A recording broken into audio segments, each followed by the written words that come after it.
এবং সেই সাথে এই টাউন হলটি সাথে আরেকটি অত্যন্ত বেদনাবিধুর এবং মর্মান্তিক কর্মকাণ্ড জড়িত, যেটি আমাদের এই সময়ের সকল শ্রেণীর মানুষকে খুব বেদনাবিধুর করে। তা হচ্ছে 1971 সালের মহান মুক্তিযুদ্ধের সময় পাকিস্তান বর্বর বাহিনীর তারা এই টাউন হলটিকে টর্চার সেল বা ক্যাম্প হিসাবে ব্যবহার করেছিল এবং এখানে ওই সময়ের বীর মুক্তিযোদ্ধা এবং মুক্তিযুদ্ধের সপক্ষের যারা ছিলেন তাদেরকে নির্মমভাবে প্রহার করা হতো এবং বিভিন্নভাবে তাদেরকে নির্যাতন করা হতো। এই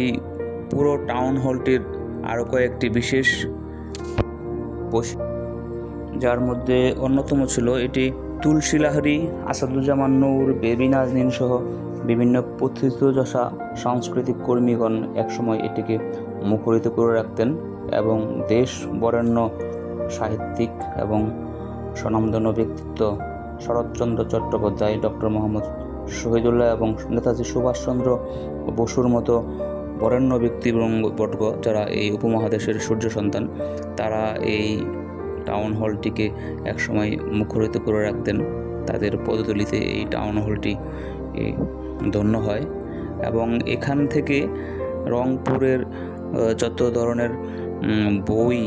বা পুরনো পুস্তিকা এবং সাহিত্যের রসদ, সাংস্কৃতিক কর্মকাণ্ড, বিশেষ করে রংপুরের ভাওয়াইয়া সঙ্গীতের যে চর্চা এই টাউন হল কেন্দ্রিক হয়ে থাকে এবং এখানে ভাওয়াইয়া সঙ্গীতের এটাকে আতুর করে বললেও ভুল হবে না এবং সার্বিকভাবে রংপুরের শিল্প সাহিত্যের সাথে এই টাউন হলের সম্পর্ক ওতপ্রোতভাবে জড়িত।